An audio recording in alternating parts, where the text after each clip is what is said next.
Merci beaucoup et merci beaucoup à vous d'être venus et à l'équipe de l'Institut d'organiser cette soirée et de nous permettre de présenter l'ouvrage qu'on vient de publier il y a 2 mois environ, quelques jours avant le décès de Pierre Legendre. Donc ce soir, on va faire une petite présentation et on va commencer de notre ouvrage, mais on va commencer à parler un peu de Pierre Legendre lui-même et de ses liens avec l'IEA, et puis de ce qui nous a motivés à publier ces introductions à son ouvrage, à son œuvre. Et on ne sait pas trop à quel point vous connaissez son œuvre, donc on va peut-être on va présenter quelques éléments de son anthropologie dogmatique, et puis on va finir par une petite présentation du contenu de notre ouvrage et vous laisser le temps de poser des questions. Et on va peut-être commencer à présenter par une présentation de nous-mêmes. Donc tu veux peut-être dire qui tu es et, ou peut-être tout le monde est au courant. Pierre Musso, moi j'ai été... merci à Pierre-Étienne de son accueil, à l'IEA, à toute l'équipe. J'ai été fellow ici, fellow associé. D'ailleurs, sous l'impulsion de Legendre, parce que j'étais prof à l'époque. J'ai connu Legendre d'abord à la Sorbonne, où on enseignait dans le même master dans les années 90, à la fin des années 90. Et puis, j'étais ensuite prof à Rennes, et j'avais reçu une lettre de Pierre Legendre disant il y a l'institut qui démarre, l'IEA de Nantes, et il faut candidater, il faut y aller. Alors moi, cette lettre, je croyais que c'était une lettre circulaire pour tout le Grand Ouest. J'avais pas bien compris que ça m'était destiné personnellement, donc je l'ai mise à la poubelle et j'ai pas candidaté. À ce moment-là, ça devait être 2009 ou 2010, les premiers pas de l'IEA. Et puis, l'année suivante ou 2 années après, il m'en a reparlé. Il m'a dit « Comment, une lettre circulaire ?» Pas du tout. Et donc, il faut candidater. Donc, c'est comme ça que je suis venu. Ici, un vrai paradis intellectuel pour échanger, pour travailler. Ça a été extraordinaire. Et, entre autres, j'ai ensuite fait connaître à pas mal de fellows, notamment à travers les films, on en parlera. Il y a 3 films de Pierre Legendre que vous trouvez en DVD, qui sont ici à la bibliothèque pour les fellows, qui s'appellent La fabrique de l'homme occidental, L'ENA, miroir d'une nation, et Dominium Mundi, l'empire du management. Voilà, donc c'est tout ce que j'ai à dire. Oui, et peut-être quelques mots sur moi-même. Donc, je suis research scientist à l'Université du Luxembourg et j'étais fellow ici en 2018 jusqu'à 2019. Et j'ai traduit quelques textes de Legendre, notamment le désir politique de Dieu, une de ses leçons. Et mes recherches se basent sur son anthropologie dogmatique et je travaille surtout sur des questions assez actuelles, comme depuis mon séjour ici, je travaille sur la technologie blockchain en utilisant les concepts de Legendre. Donc, c'est quoi blockchain? C'est la technologie qui est à la base qu'on connaît le mieux dans le contexte de la crypto-monnaie Bitcoin. Donc c'est une technologie qui sert de registre pour permettre des échanges sans tiers. Donc ça, c'est déjà la raison pour laquelle je m'intéresse à cette technologie, parce qu'avec Legendre, on a toujours besoin d'un tiers qui permet et qui légitime et qui authentifie les transactions, les échanges entre deux pôles. Et la blockchain est la technologie qui veut surmonter la nécessité d'un tiers. Donc, on va peut-être en parler un peu plus tard. Et peut-être tu vas parler un peu de sa biographie, de ses liens avec l'IEA. biographie, je ne suis pas champion, mais quand même pour le situer. Donc, il est né en 1930, et comme tu l'as dit, il est mort au début du mois de mars dernier, le 2 mars, et il est d'ailleurs enterré pas très loin, je dirais, en Normandie, en face du côté de Villedieu-les-Poêles. Alors, Pierre Legendre, il est d'abord historien du droit. Il a fait sa thèse sur, je ne sais plus le titre, je ne l'ai pas sous les yeux, mais enfin sur la pénétration du droit romain, donc qui est au Moyen Âge, ce qui est quand même un peu le nœud de sa réflexion autour de la réforme grégorienne, c'est-à-dire au XIIe siècle, l'arrivée, si je puis dire, du droit romain et la rencontre avec le christianisme. Donc la combinaison des deux, qui se traduit entre autres dans les décrétales de Hildebrand en 1075, donc ce qu'on appelle la révolution grégorienne ou papale, par la dualité de pouvoir entre l'autorité spirituelle papale et l'autorité temporelle de l'empereur, avec une hiérarchisation, ce qui donne lieu notamment à la grande compilation du décret de Gratien en 1140, donc qui compile tous les textes juridiques disponibles, si je puis dire, et qui a cette formule choc: l'homme est gouverné selon 2 mesures. Et cette réforme grégorienne, pour reprendre la formule d'un historien que citait souvent Legendre, Harold Berman, un historien américain qui a publié 2 gros volumes, Law and Revolution, qui sont traduits en français, dont un volume d'ailleurs sous l'impulsion de Legendre, dit que la révolution grégorienne, c'est le Big Bang de l'Occident, des révolutions constitutives de l'Occident. Donc c'est une grosse affaire. Donc il a fait sa thèse là-dessus, et je dirais que et en même temps, ou parallèlement, il va suivre un peu plus tard une psychanalyse didactique et devenir psychanalyste. Donc on peut dire qu'il a 2 grands apports théoriques qui viennent de l'histoire tout court, de l'histoire du droit en particulier, des institutions, avec évidemment une figure symbolique avec laquelle il a eu des échanges, qui est Ernst Kantorowicz, le célèbre auteur des 2 corps du roi. Et puis, d'autre part, par la psychanalyse avec l'école freudienne de Paris et Lacan, qu'il a fréquenté, mais je dirais en amont de Lacan avec Freud. Donc on peut dire que ce sont ces 2 grandes sources, mais au-delà de ces 2 apports, il est très lié aussi à toute l'anthropologie. Il connaissait le roi Gourand, il a échangé avec lui, Lévi-Strauss. Peut-être que le terme d'anthropologie dogmatique, pour ceux qui ne connaissent pas encore bien Legendre, c'est la discipline que lui dit, enfin discipline, c'est pas le bon terme, mais le champ de recherche que Legendre a fondé. Évidemment, ça fait sans doute allusion à l'anthropologie structurale de Lévi-Strauss. Donc on peut dire qu'il est anthropologue. Il ne se veut pas trop philosophe, quoique de mon point de vue il l'est aussi. Donc manifestement il est au-delà des clivages disciplinaires. La première partie de son œuvre, si on veut dire qu'il y a 4 moments dans son œuvre, qui est monumentale, il y a 40 bouquins, gros bouquins minimum, plus toute une série de petits par la taille textes qui visaient aussi à la vulgarisation, parce que l'entrée dans son œuvre cathédrale, c'est une œuvre monumentale, eh bien elle n'est pas facile de prime abord. Mais une fois qu'on est rentré, c'est comme dans une cathédrale, après on n'a plus envie d'en sortir, parce qu'on va regarder tel vitrail, tel retable, etc.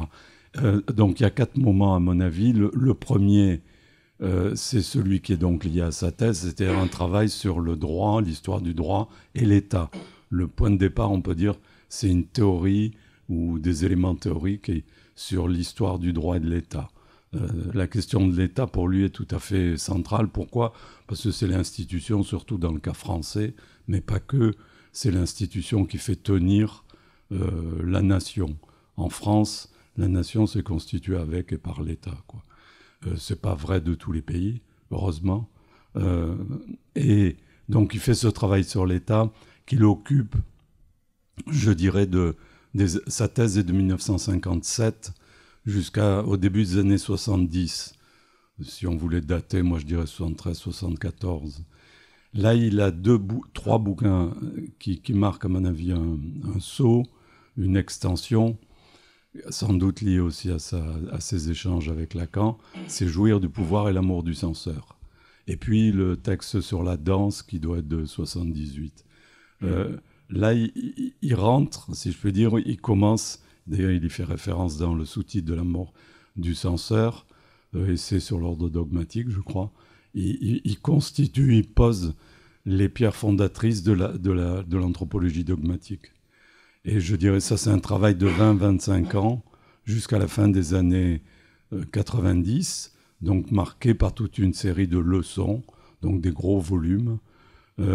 Et pourquoi peut-être une nouvelle inflexion dans les années 97-98, justement avec le cinéma, La fabrique de l'homme occidental en 97, jusqu'en 2006, Dominio Mundi, parce que là, il rentre dans une sorte de vulgarisation de son œuvre, me semble-t-il, de l'anthropologie dogmatique. Et puis, mais ça, je le tiens de mes échanges avec Legendre, je dirais qu'il y a une autre coupure, la dernière, donc une quatrième période, si on veut périodiser son œuvre pour des raisons pédagogiques.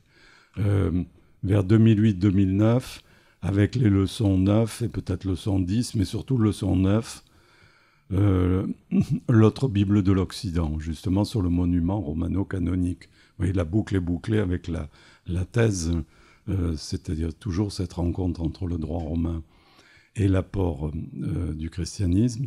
Et le monument, l'autre Bible de l'Occident, lui-même m'a dit « là est ma découverte ».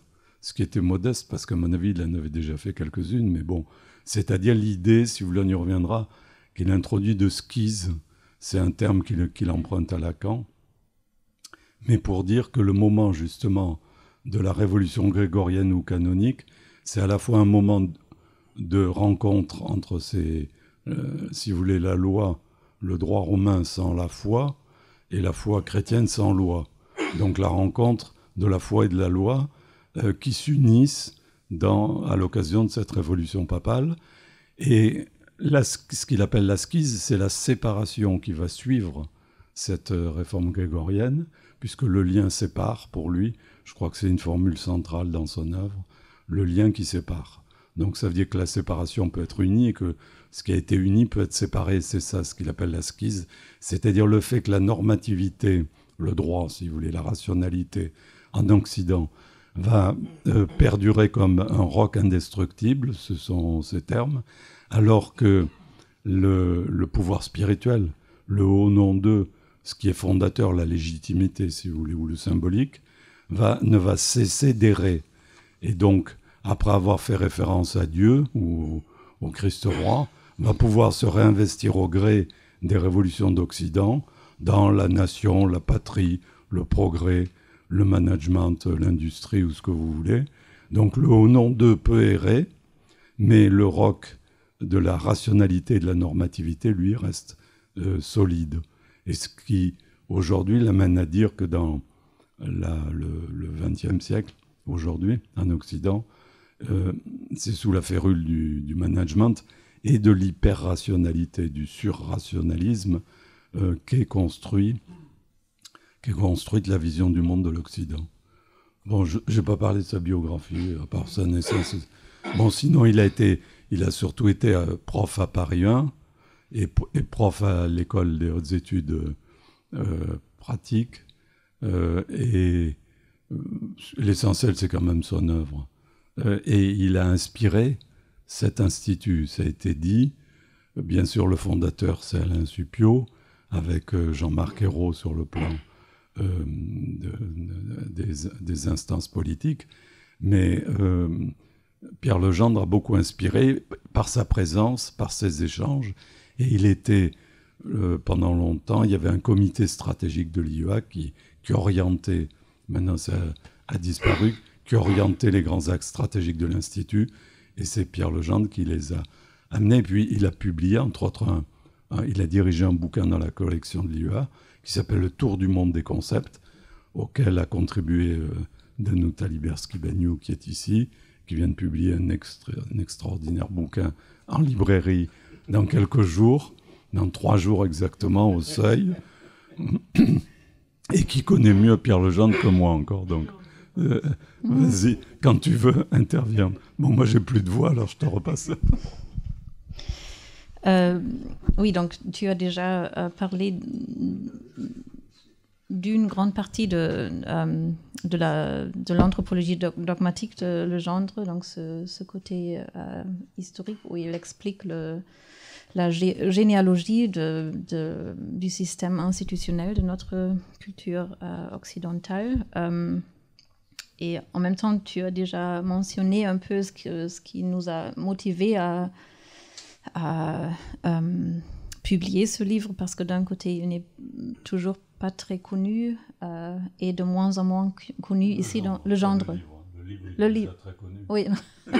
Non, Legendre est surtout ici, même ici à l'Institut et aussi en France. En Allemagne, il y a quelques traductions, et au Japon et en Italie, en Angleterre et aux États-Unis, il y a quelques traductions. Mais comme tu disais déjà, il ouvre aussi une perspective sur l'époque actuelle, sur l'époque managériale. Donc, sa théorie permet de placer les développements technologiques, politiques, juridiques dans la généalogie de l'Occident, donc depuis le Moyen-Âge. Donc, de ce côté-là, son œuvre est d'une actualité très, très urgente, d'une certaine manière, ce que je peux voir dans mes propres recherches.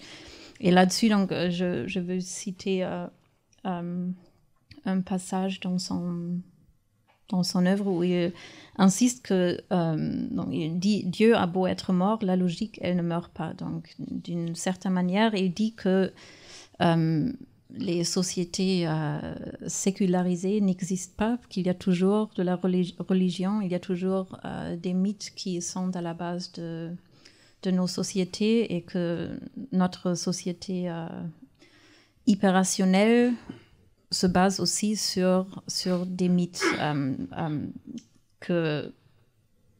donc, je pense que tu l'as déjà mentionné. Donc ça, c'est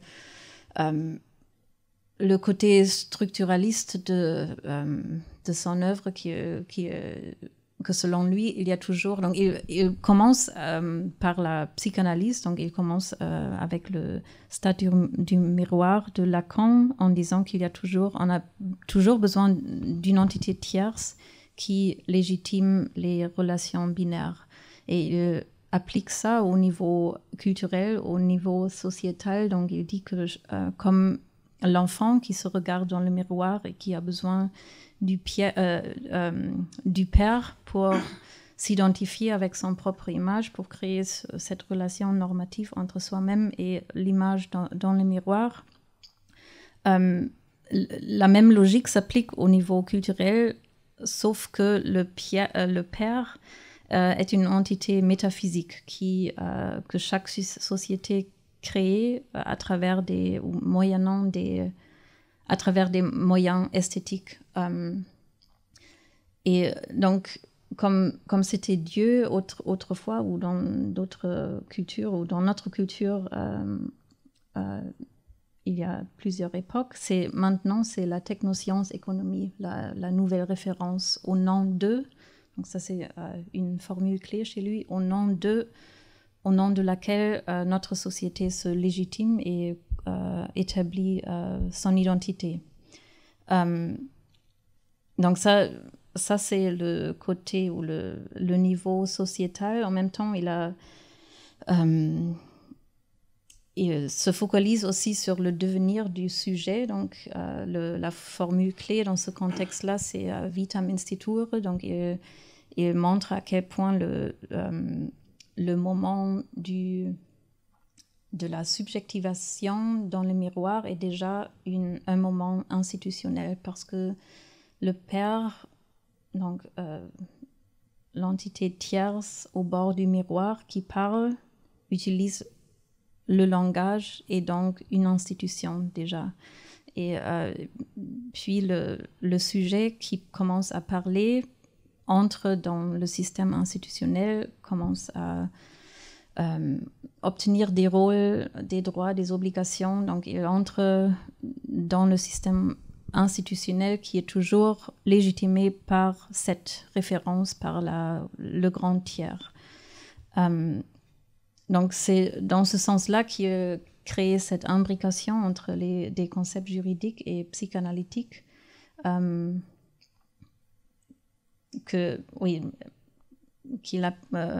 ce qu'il applique la logique du stade du miroir à toute relation normative et juridique. Donc le droit est toujours légitimé par le grand tiers. Donc ça, je ne sais pas si tu veux dire encore quelques mots sur l'anthropologie dogmatique. On pourrait peut-être mentionner pourquoi il a choisi le concept de dogme. Il a choisi dogme parce que c'est un mot sulfureux, justement, délibérément. C'est lui qui dit sulfureux. Mais il le prend au sens étymologique dogma, c'est-à-dire ce qui apparaît, mais qui apparaît dans la feinte, en faisant une feinte. Parce que le cœur de l'anthropologie dogmatique, c'est une théorie de l'institution. La question, c'est la problématique, comme on dit, c'est qu'est-ce qui fait tenir les sociétés ? Qu'est-ce qui fait tenir les sociétés debout ? Ce sont leurs institutions. Or, qu'est-ce qu'une institution ?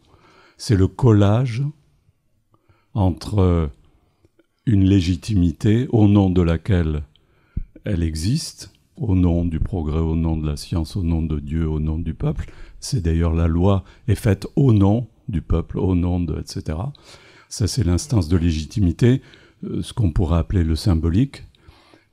Et la normativité, c'est l'autre élément, c'est-à-dire qui permet de vivre ensemble et de respecter les règles, à commencer par les règles juridiques, qui font que la société n'est pas un troupeau et que la société est un ensemble qui tient. Donc c'est le collage, c'est comme ça qu'il définit l'institution, c'est l'idée de colle, il la prend aux néoplatoniciens, l'image, la métaphore, pour dire ça, on colle entre, si vous voulez simplifier, entre la foi et la loi. C'est la structure fiduciaire au sens de fides, la foi, qui est l'instance de légitimité. Et cette théorie de l'institution, c'est un peu la clé de son anthropologie dogmatique. Donc le symbolique, l'instance symbolique ne peut pas apparaître comme tel, pour revenir au mot dogma, mais cette instance symbolique apparaît à travers des messagers, par exemple le Christ roi pour Dieu. Donc c'est un messager et c'est une mise en scène qui permet, notamment, et l'esthétique et les chants et les chorégraphies, qui permettent de faire apparaître, si je puis dire, dans la feinte, cette croyance qui fait tenir tout le dispositif. Et l'image qu'il prend dans L'amour du censeur me semble la plus parlante, parce que finalement il dit qu'est-ce qui fait tenir la société ? C'est l'amour du censeur. Ah bon ? Ça veut dire que collectivement, c'est l'amour donné à une référence symbolique, par exemple Dieu ou ce que vous voulez, ou le progrès, et que ce que renvoie à l'émetteur amoureux de cette référence, l'instance symbolique, c'est la censure, c'est la normativité. Tu dois faire ci, tu dois faire ça, tu ne peux pas faire ci, tu ne peux pas faire ça. Donc c'est le collage entre le symbolique et le normatif. Et ça, je pense que c'est d'une grande puissance pour analyser, pour interpréter comment fonctionnent les sociétés, à partir de cette logique que tu dis. Pour être deux, il faut être trois. Voilà, pour être deux, il faut être trois. Il faut une instance tierce, un garant au nom duquel peut être fait le contrat, au nom duquel peut tenir la société. Juste, je te repasse la parole, mais juste pour préciser quand même le titre de la thèse de 57 qui fait, dirigée par Gabriel Lebras, la pénétration du droit romain dans le droit canonique classique. Et il sera pendant donc 20 ans directeur d'études à l'EPHE. Je voulais juste préciser ça pour la biographie. Mm-hmm. Oui, je vais donner peut-être un petit aperçu de ce dont notre ouvrage traite. Donc, les chapitres... donc, il y a plusieurs fellows qui ont participé à cet ouvrage, et les chapitres de notre ouvrage jettent la lumière d'un côté sur la relation entre psychanalyse et droit, deuxièmement sur la relation entre l'esthétique et le droit, ça fait une grande partie de notre ouvrage, puis le rôle du temps en droit, sur la relation de l'Occident avec le reste du monde, et mon propre chapitre porte sur le rôle du texte social, juridique et littéraire. Et ton chapitre sur l'institution, sur cette formule de le gendre institué, c'est référé. Donc, on va peut-être parler de nos chapitres à la fin, mais juste pour dire quelques mots sur ces 4 grandes thématiques. Donc, Livio Boni, qui est philosophe et psychanalyste et qui a été fellow en même temps que moi. Dans son chapitre, donc, il parle de la relation entre le droit et la psychanalyse, et il montre comment le genre se base sur la psychanalyse pour éclairer la fonction de l'institution et de l'État. Après, on a cette grande partie qui porte sur la relation entre l'esthétique et le droit. Donc, c'est Peter Goodrich et Cyrene Richard qui expliquent comment ou à quel point, selon le genre, l'institution symbolique de la vie passe par l'image. Donc, dans les mots de Legendre, le droit est fondé sur les arts. Et à leur avis, je cite, l'œuvre de Legendre cherche à ouvrir les yeux des juristes à une compréhension sensorielle de la qualité spéculaire de la légalité. Paolo Héritier, un ancien fellow, montre comment, dans le sens de Legendre, il faut étudier un système institutionnel comme un tableau. Et il dévoile des liens intellectuels entre Legendre et, entre autres, Vico et Panofsky. Georg Mein, qui est le directeur de l'édition allemande des œuvres de Legendre à l'Université du Luxembourg, se concentre sur la formule de Legendre qui dit que l'art, sous toutes ses formes, légifère sur la vie. Et il trace l'idée de Legendre selon laquelle la société s'avère être un système de simulation qui utilise des moyens de fiction pour lier l'individu au droit. Puis on a ce chapitre de Andreas Ramatian, qui est aussi ancien fellow, qui ouvre la perspective depuis le common law. C'est Legendre lui-même qui utilise le common law pour montrer la distinction de 2 temps du droit. Dans le droit civil, à son avis, c'est exactement à travers le détour par le common law que ces 2 temps se montrent le plus ouvertement. Donc, il y a d'un côté le temps inaugural, dogmatique et fondateur des institutions juridiques. Donc, une fiction du temps éternel, et de l'autre côté, il y a le temps historique ou chronologique de l'histoire, qui est celui des procédures. Et pour Legendre, le style anglais de prise de décision juridique par les juges, avec leurs considérations prolixes et leur apparente hésitation, facilite l'identification des rouages des différents types de temps de la loi. Après, il y a un très beau chapitre de Osamu Nishitani, un ancien fellow et professeur à l'université de Tokyo, qui il donne un aperçu général de l'anthropologie dogmatique de Legendre, mais il insiste aussi sur la relation de l'Occident avec le reste du monde. Et je vous donne une petite citation.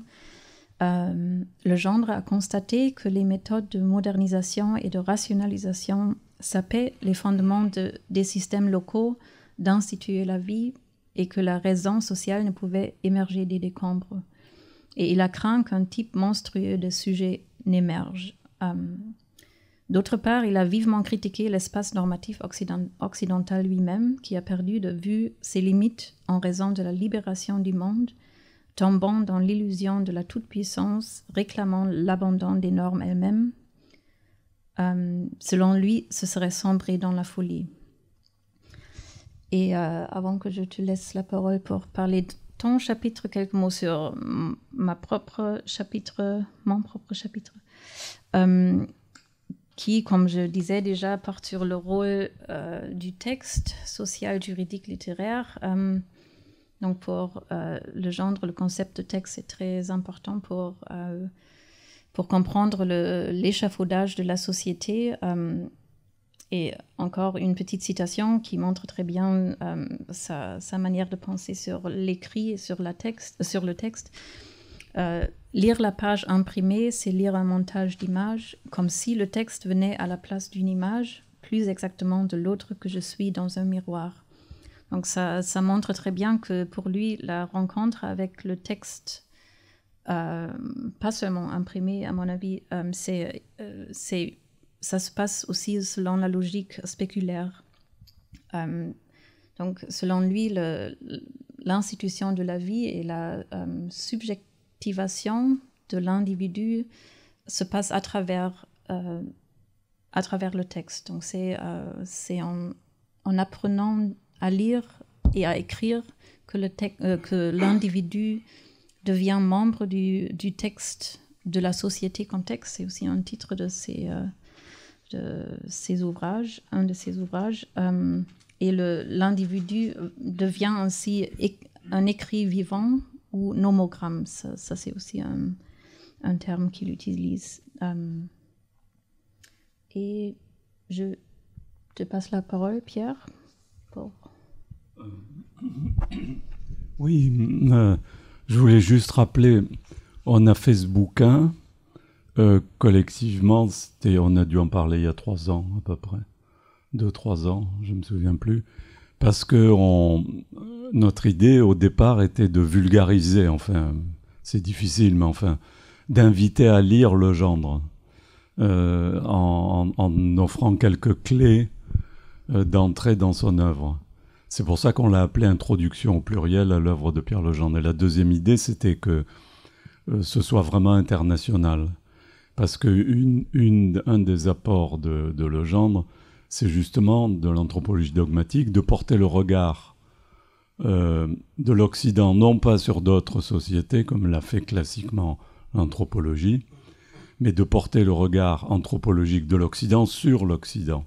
Donc de retourner l'objectif, moi j'avais appelé ça un occidental selfie, c'est justement de ne pas toujours utiliser les concepts et les théories occidentales pour aller dire ce que sont et ce que devraient être souvent les autres civilisations, mais de faire le regard vers l'Occident lui-même.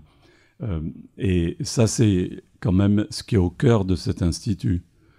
C'est-à-dire justement de penser le monde autrement, y compris par les Suds, et pas toujours, ou bien souvent, par les grilles conceptuelles anglo-saxonnes. Donc et européennes.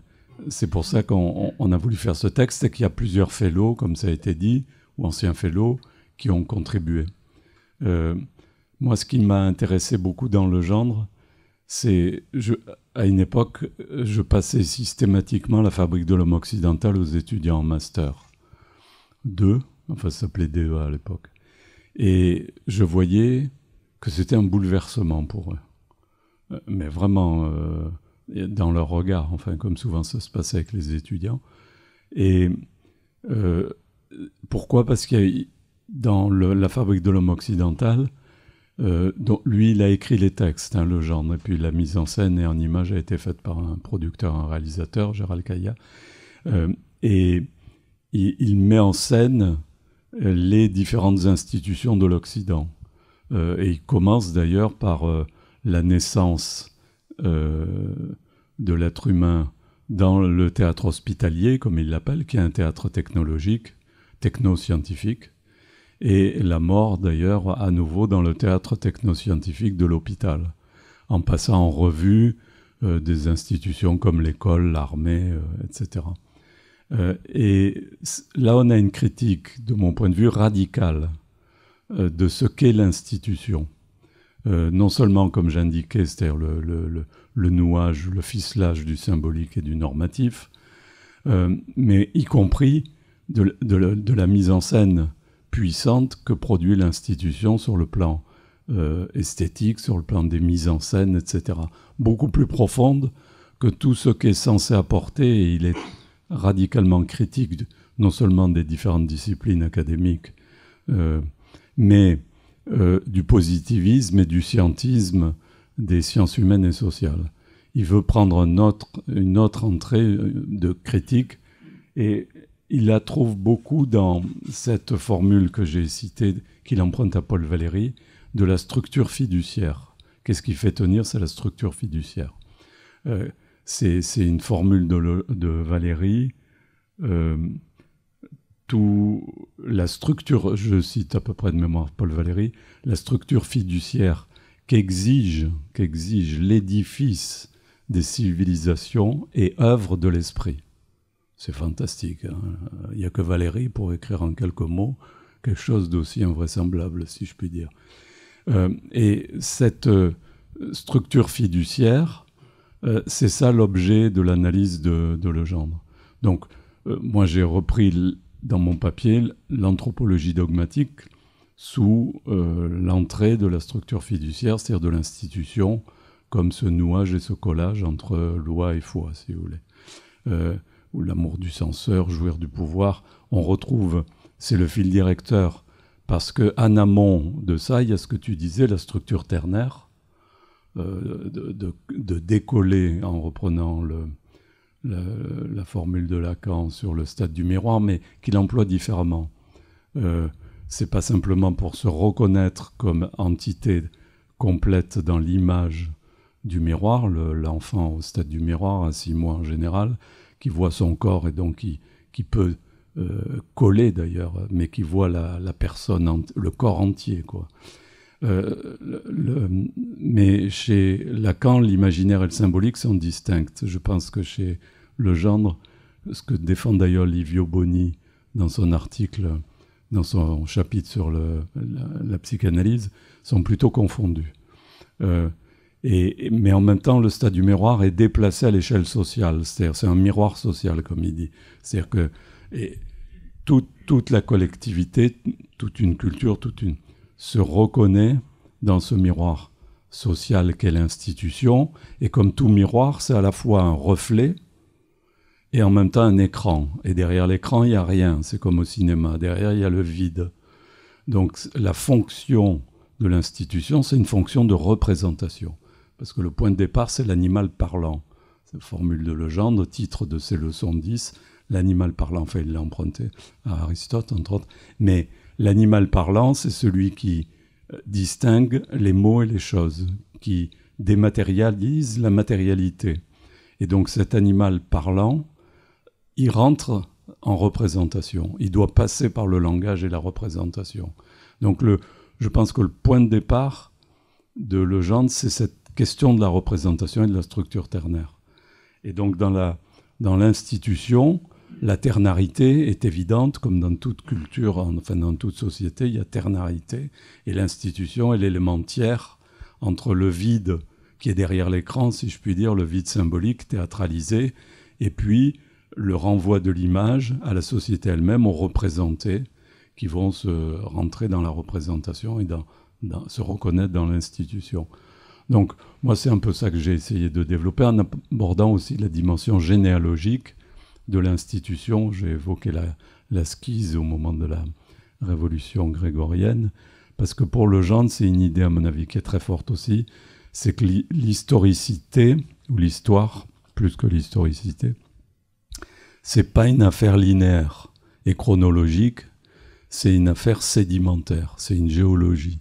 C'est-à-dire que l'histoire est constituée de mémoire, Et la mémoire la plus profonde peut devenir la plus actuelle, comme la lave du volcan. Donc c'est un entassement, non seulement de texte, mais de mémoire, et un entassement de couches géologiques et généalogiques. Et tout concept, ou toute idée, ou toute institution doit être retrouvée dans sa généalogie et sa géologie. Alors pour ma part, moi je l'ai lu différemment. Je pense que c'est l'apport de l'épistémologie française, notamment de Bachelard et Canguilhem. C'est-à-dire que tout concept, toute critique d'un concept passe par la critique de son histoire. Et j'ai retrouvé ça, mais différemment chez Legendre. Et l'autre idée que j'ai retrouvée, mais là je tire Legendre par rapport à mes préoccupations, hein, comme on fait quand on lit un auteur, et je m'arrête là-dessus. Ce qui m'a passionné, c'est finalement le fait qu'il affirme le déterminisme symbolique.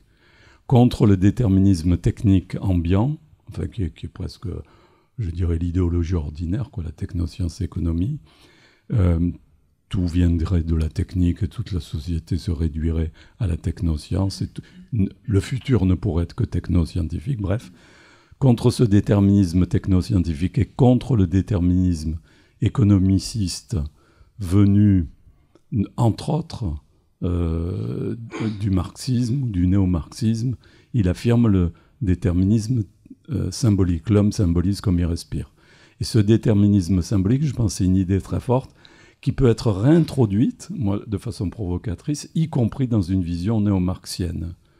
Dans la mesure où toutes les écoles néo-marxiennes du XXe siècle, je pense à Gramsci, je pense à l'école de Francfort ou au Cultural Studies, ont cherché à réinvestir le champ symbolique, justement y compris en réaction à la vulgate marxienne. Donc contrairement à ce que dit Legendre lui-même, il est moins conservateur, peut-être on l'a qualifié comme ça, à cause de polémiques qu'il a eu à un moment donné sur l'homoparentalité, que peut-être revisitant certaines théories qui sont, elles, pas du tout conservatrices. Bon, nous vous remercions encore une fois d'être venus.